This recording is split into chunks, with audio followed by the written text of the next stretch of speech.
Merci. Du coup, il faut que je regarde qui? Moi.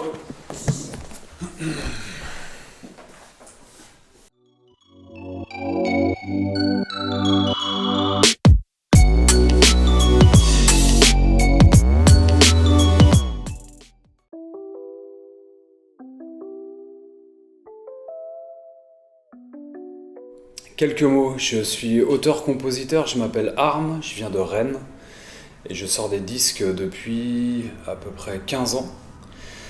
D'abord sous le nom de Psychic Lyrica et puis depuis 3 disques sous mon nom solo Arm, tout simplement.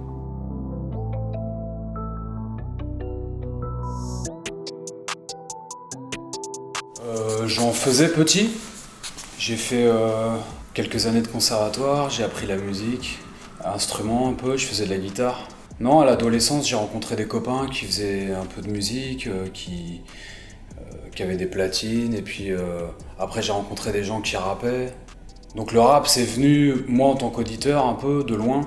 Et puis après j'ai commencé à écrire pour passer le temps, parce que ça rappait un peu autour de moi. Et puis j'ai sorti un premier morceau, quelques morceaux, puis une première mixtape, puis j'ai rencontré un label, puis un premier album. Mais les choses se sont faites un peu comme ça, quoi, sans préméditation. J'aurais jamais imaginé que je ferais ça de ma vie, en fait. Je pense que j'aurais toujours fait de la musique, parce que ça m'a toujours plu. Mais j'ai jamais souhaité en faire. Ça s'est fait comme ça. Voilà. Pas de but précis, non. On a fait une cassette, on était parmi les derniers à sortir ce format-là au tout début des années 2000. Bon, ça se faisait déjà plus beaucoup, hein. Mais pour nous c'était un format qu'on aimait bien. Et suite à ça, on a été contacté par un label indépendant de Rennes, là où j'habite, qui nous ont proposé de sortir un premier album. Et ce premier album a eu de bons retours, on a fait les transmusicales à Rennes en 2004, on a eu de beaux articles dans des magazines, et du coup il y a un tourneur qui a décidé de nous proposer de nous faire tourner, et donc c'est le moment où il a fallu choisir, est-ce qu'on travaille à côté, est-ce qu'on lâche ça pour tourner, est-ce qu'on essaie de faire les deux. Je me suis lancé là-dedans en 2004, 2005, et puis depuis je fais que ça. J'ai pas de nouvel objectif, disons que moi depuis 15 ans j'évolue dans un milieu très underground, un peu dans l'ombre. Les disques ont leur public, mais ça reste un public très ciblé, ce qu'on appelle un public de niche, quoi. Moi ça me va, parce que comme je t'ai dit, j'aspirais pas à des choses folles, donc je suis déçu de rien en fait, tu vois. Après, il y a des hauts et des bas, hein. Parfois, parfois il y a des concerts où c'est plein, parfois il n'y a pas grand monde. Nous, on est habitués à ça. Parallèlement à ça, je suis parfois appelé à travailler sur des projets parallèles, des spectacles, composer des musiques pour des pièces de théâtre, de l'image, etc. Ou écrire pour d'autres. Voilà.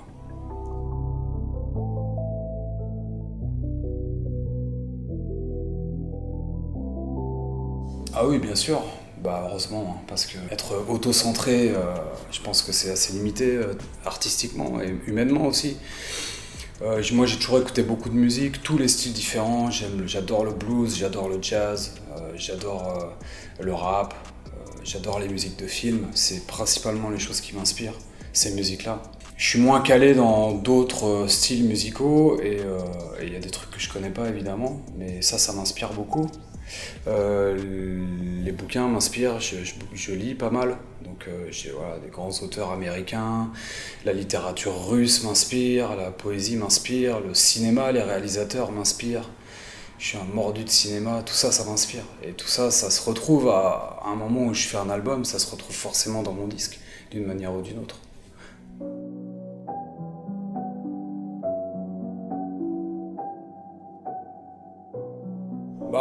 J'ai un style assez particulier qui fait que c'est comme de l'huile et de l'eau, ça se mélange pas facilement à d'autres trucs, quoi. J'ai un style à moi, disons que je me considère plus comme un auteur, presque un chansonnier, quoi, tu vois. Je suis pas trop dans ce truc de rap où on s'invite sur les albums, où on se mélange un petit peu, parce que parfois t'as beau aimer un artiste, c'est pas parce que tu l'invites sur ton disque que ça va te donner quelque chose de bien. Tu sais, souvent ce qui fait la particularité des artistes en solo, quand ils se retrouvent, t'as l'impression que les choses s'annulent un peu, quoi. Donc sur mon album, j'ai invité Virus, qui est un rappeur de Rouen dont j'écoutais les disques, mais que je connaissais peu. Et ça s'est fait un peu par hasard, c'est-à-dire qu'il est passé en studio, il était dans le coin quand j'enregistrais mon disque, et on a tenté quelque chose. Et on a gardé le morceau parce qu'il était bon, mais bon, s'il n'avait pas été bon, il n'aurait pas été sur l'album. C'était pas une nécessité d'inviter quelqu'un, quoi. Il se trouve que ça l'a fait, du coup on a clippé aussi le morceau, et du coup on essaie de tourner au maximum tous les deux, parce que là pour le coup, je trouve que les univers sont assez communs. Mais je me trouve pas beaucoup d'affinité avec le rap en France, parce que souvent ce que je fais, ça plaît, j'en rigole, mais ça plaît souvent plus aux gens qui écoutent de la chanson, de l'électro, de la pop. Les codes du rap, notamment ce qu'ils sont devenus aujourd'hui, sont assez différents de ce que moi je fais, de ce que moi je propose. Ouais. Mais j'ai pas de problème avec ça.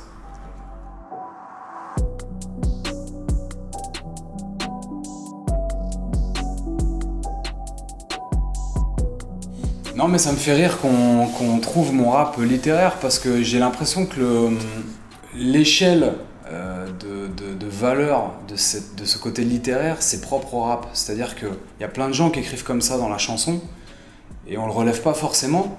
Et le rap, j'ai l'impression que ça raconte tellement de conneries tout le temps, que dès que tu t'exprimes de manière un peu soutenue, avec un peu des images, des trucs très... avec quelques figures de style, moi j'ai une écriture très visuelle, c'est-à-dire qu'elle est très cinématographique, mais en vrai elle est pas compliquée. J'ai un champ lexical qui est très simple, par exemple. Il n'y a jamais de mots compliqués, il n'y a pas de lexique savant. Mais dans les thématiques, parfois, j'ai une écriture qui peut être un peu abstraite. Voilà. Et donc, qui peut se rapprocher d'une certaine forme de poésie. Ça, pendant longtemps, ça m'a un peu emmerdé, parce que pour moi, la poésie, c'était... Pour moi, ce que j'aimais, c'était le flow du rap aussi. Et souvent, les rappeurs que j'écoutais, c'était des rappeurs assez street, assez... Même le gangsta rap américain m'a beaucoup influencé. Et puis maintenant, c'est quelque chose que j'assume, parce que moi, j'ai une écriture qui ressemble pas à l'écriture de plein d'autres gens. Donc moi, je la trouve pas... Ça dépend ce qu'on entend par littéraire, je comprends, hein, mais... Plus par rapport aux autres. Ouais, c'est-à-dire où est-ce qu'on situe l'écriture rap, l'écriture littéraire. Parfois, quand j'écoute certaines choses je sais pas, de Léo Ferré ou trucs comme ça, je trouve l'écriture compliquée. Compliquée, savante presque, tu vois, très référencée, très... Alors que moi, c'est assez simple en fait ce que je raconte. Mais ce qui me plaît, moi, c'est d'écrire de manière très intemporelle. C'est peut-être si mes enfants écoutent ma musique dans 20 ans, ça leur racontera des choses. Si je parle de mes baskets et du dernier truc à la mode et de la dernière application de mon téléphone, ça déjà dans 5 ans, on sait plus ce que je raconte.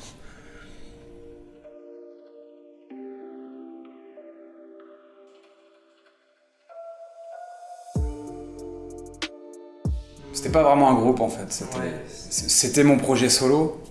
Mais disons qu'on avait une formation live qui faisait qu'on a pris ça pour un groupe. C'est peut-être ce qui m'embêtait un peu et ce qui fait que j'ai décidé de changer de nom. Mais oui, ça a été mon projet pendant 10 ans à peu près.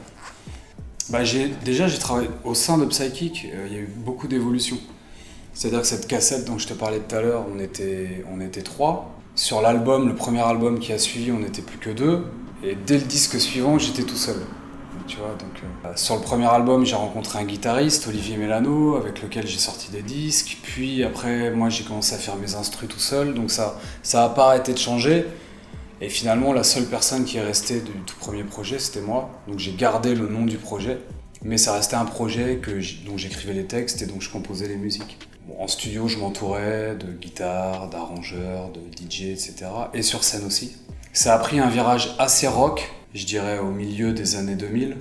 Sur scène, c'était très rentre-dedans, très rock, avec des guitares électriques, etc.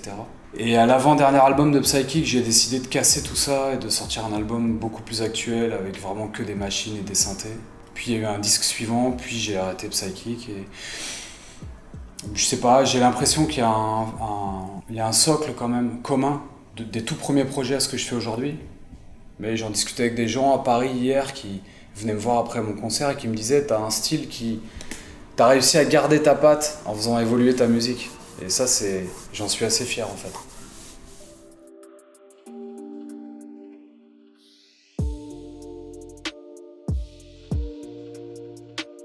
Plusieurs même. Hamlet. Ouais, il y a eu un Hamlet, il y a eu un Richard III aussi. Oh, je crois pas trop parce que j'ai l'impression que le public musique actuelle et le public théâtre, c'est quand même assez cloisonné.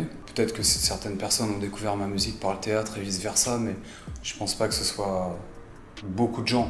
Ce que ça m'a apporté, c'est ce que ça apporte à tout ce que tu vas faire toi quand tu vas collaborer avec d'autres gens. T'apprends à t'adapter à un projet, t'apprends à t'adapter à une équipe, t'apprends à... Ce qui est intéressant, c'est que t'es au service d'un projet qui n'est pas le tien, donc tu dois t'adapter aussi aux demandes d'un metteur en scène, aux demandes d'un traducteur avec lequel on travaillait, André Markovitch, qui était vraiment le traducteur des textes de Shakespeare qu'on adaptait, donc il fallait aussi... Moi j'avais la pression quand j'adaptais un texte, il fallait l'aval de tout le monde. Ouais, c'est intéressant. Et puis tu te retrouves sur un plateau de théâtre avec un public de théâtre, avec un... T'es pas en jean basket, hein, tu vois. T'es dans des lumières très précises, tu déclames des textes qui sont pas toujours les tiens. C'est évidemment hyper intéressant. Ça m'a forcément apporté quelque chose pour la musique, je saurais pas te dire quoi. Mais je préfère retrouver l'ambiance des concerts. J'ai l'impression que c'est quand même plus mon univers.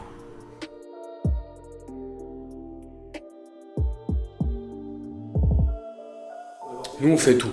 La dernière fois que j'ai joué dans le Nord, c'était la première partie de DC's à l'Aéronef. Il y avait du monde, c'était une ambiance assez jeune, ça l'a fait. Ce soir, c'est un petit club. On sait même pas s'il y aura du monde ou pas, mais c'est pas... Nous, on s'adapte à un peu tous les styles. Ce qui est important pour nous, c'est qu'il y ait une écoute. Si ça écoute pas, on fait quand même notre concert, mais... La musique qu'on fait, elle est un peu exigeante, c'est-à-dire qu'elle demande un effort aux gens qui l'écoutent. On fait pas de la musique de divertissement, donc ça demande un effort aussi d'attention d'un public. Moi, je préfère les petites salles, personnellement. Je me sens plus à l'aise et plus à ma place dans les petites salles. C'est ce qu'on essaie de privilégier sur cette tournée d'ailleurs. D'accord, merci beaucoup. Je t'en prie.